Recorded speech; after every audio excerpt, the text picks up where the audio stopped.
Gentlemen, welcome back. You're back with MGTOW Money. Today we've got a treat. We're going to get the secrets, what you can learn from Old Man MGTOW on achieving financial freedom. And no, I'm not talking about myself. We'll get to that in just a moment. Before we move on to today's topic, if you're new here, this of course is MGTOW 2.0. This is the second wave of MGTOW. I highly encourage, if you are new here, if you're new to this channel, welcome. But I caution you, just like if you join a television series in the middle of season 3 and you're like, okay, what's going on here? What are these characters doing, etc.? This is an ongoing series. I encourage you, go back to the first 8 videos, go back to the playlist that I've set up, or just go back to the first 8 videos that I've established here to get some sort of idea of what you're hearing, what you're listening to. I can virtually guarantee you, if you will do so, you will learn a lot. You will have a much greater understanding and you will really benefit. So, moving on to today's topic, what you can learn from Old Man MGTOW. Let me put this in some sort of context. There, of course, are multiple paths to financial freedom, to having a rich life. I'm going to include a link to a video. I did several videos ago about that, and actually I described 4 different of the most common paths that you can achieve financial freedom. I know multiple MGTOW men who are financially free. They are living what many people would say is a fantastic life. And the oldest one that I personally know, that I've known for several years, is in his mid-60s. And he was happy enough. We sat down for several hours and discussed some of his background, some of his ways that he achieved financial freedom, etc. I'm not going to make this into some sort of interview. What I've done is I've distilled into some bullet points, some things that he recommended and some ideas that he had. Again, these ideas are not from me. Some of these ideas were different from what I thought, and I pushed back on him about these ideas. So let's get on to him. Some background about this man. He early retired, if you will. He was around, about 57. And now he's in his mid-60s. He had no college. He had a relatively blue-collar background, if you will. No sort of wealthy type background, and he's an Australian.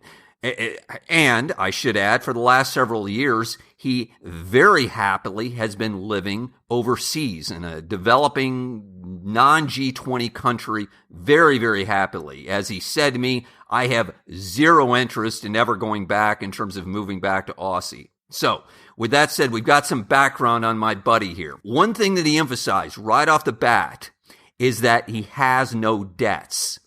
And I'll get into this and more in just a minute, but as he said to me, I haven't had any debts since 1983. So this guy for 30 plus years has had no debts whatsoever, personal or business debts at all. None. Zero. Nada. He was talking about how the last time he had, and he said he regrets it, was he had a car debt back in 83 when he bought a Toyota truck. So that's something that I think we've seen repeatedly, and I certainly emphasize, is stay debt-free, get debt-free as early as possible as you can in life. Number 2, he emphasized the importance of real estate. He personally has done very, very well investing in real estate. He was talking about, for example, in his early 20s, how he just bought a raw piece of land, undeveloped land in a suburban area, and ended up selling it a few years later at literally double what he had paid for it.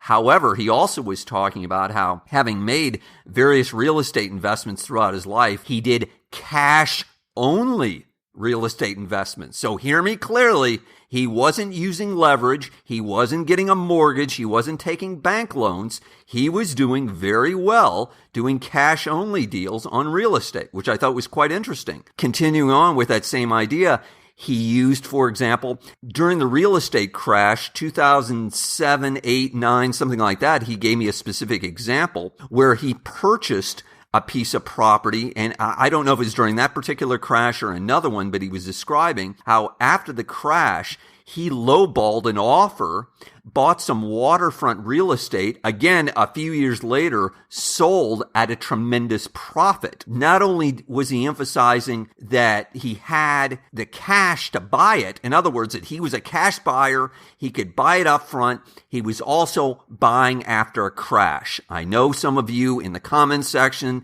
are considering that strategy. I think that is an excellent one. I can personally attest that does work, gentlemen. I too have done that. And yes, it is profitable. Let's continue on with another thing that he stressed to me about achieving financial independence at a relatively young age. I think a very achievable age in your mid to late 50s. He was talking about the importance of having a small business that I thought was very interesting. He is not big on working for anyone if you want to achieve any sort of financial independence at a reasonably young age. He was emphasizing to me, he believes that you've got to, as he said, sort of have a business owner mindset. You've got to change your mind. You've got to make some risk. And he kept emphasizing to me to starting a small business, he feels like, is extremely important. And I was trying to push him about, well, how do you change your mind? How do you get into this sort of entrepreneur mindset? And he said, I don't know. That's hard. I agree. It is hard.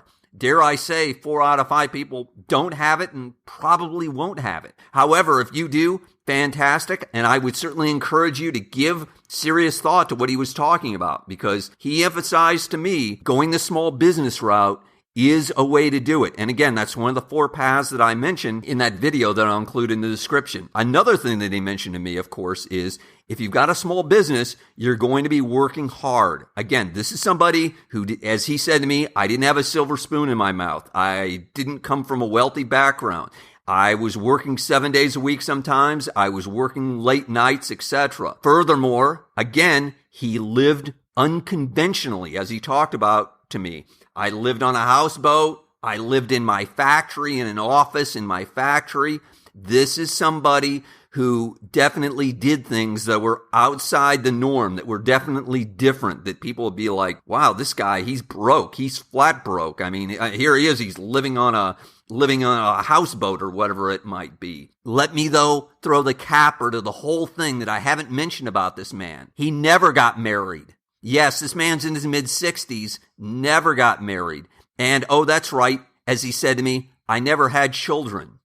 So, this was a MGTOW in the truest sense. He doesn't even know what the term MGTOW means, nor could he care less. He's just a guy who's living his life, who's definitely a man going his own way. So let's quickly run through this. The man had no debts. He did very, very well with real estate, which I think you can do, in particular if you're buying after a crash. But of course, to buy after a crash, you'd better have cash. You'd better have liquid money. In addition, he had a growth mindset. He was willing to take a little risk, start a small business. He had sort of that entrepreneurial hustler type attitude. And I can tell you for a fact, he still has that today. And furthermore, I can tell you for a fact, having seen it, he's also the type of guy, he's all about making your own luck. In terms of, to this day, in this developing area, he continues to earn money in his own, I can assure you, unconventional ways. It's really fantastic to witness someone doing this. Next, he lived unconventionally. He was willing to live like no other man. He was living to live like an immigrant, to live in his office, to live on a houseboat, to drive an old car for years, as he told me, etc. Lastly, of course, stayed single, no children. Does any of this sound familiar to you, gentlemen? Again, let's finish up by saying, I appreciate you listening. I hope you got something out of this video, gentlemen.